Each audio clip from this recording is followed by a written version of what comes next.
En 2024, les montaisons de saumon atlantique ont atteint des niveaux extrêmement faibles. Une situation préoccupante, vous en conviendrez.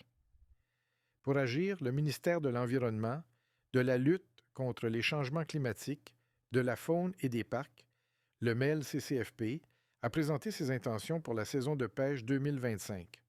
Leur objectif?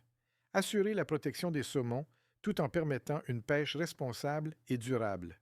Mesures proposées au Québec pour 2025.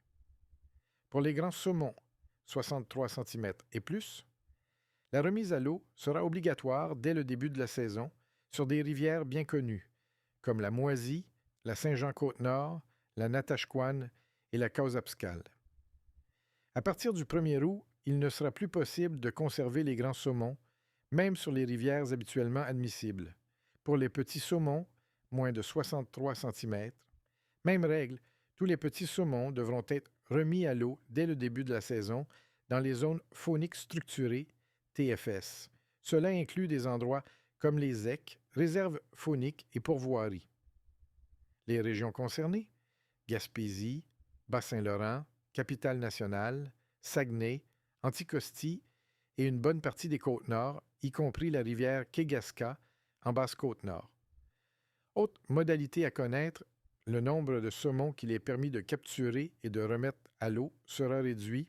On passe de 3 à 2 par jour sur les rivières concernées. La pêche au saumon sera interdite sur les rivières sans statut officiel de rivière à saumon, ainsi que dans des zones comme la rivière Saguenay, le fleuve, l'estuaire et le golfe du Saint-Laurent. Du côté des rivières du nord du Québec, aucune modification des règles n'est prévue pour le moment. Ces mesures ne sont pas encore définitives. Elles seront discutées lors de consultations avec les partenaires fauniques, les gestionnaires de TFS et les communautés autochtones. La version finale sera dévoilée d'ici l'hiver 2025. Recommandations pour les pêcheurs au Québec. Informez-vous. Avant d'organiser une sortie de pêche, prenez le temps de vérifier les réglementations en vigueur. Chaque rivière est unique, avec ses propres règles. Participez, profitez des consultations publiques pour donner votre avis.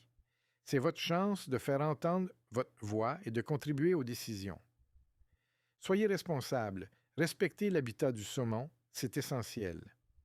Adoptez des pratiques de pêche qui soutiennent leur conservation, comme éviter de trop déranger les fosses ou suivre les quotas. Un objectif commun. Ces mesures ne sont pas là pour compliquer votre expérience de pêche, bien au contraire. Elles visent à garantir que les populations de saumon atlantique continuent de prospérer, non seulement pour nous aujourd'hui, mais aussi pour les générations futures. C'est ensemble, pêcheurs, gestionnaires et communautés, que nous pouvons faire une vraie différence.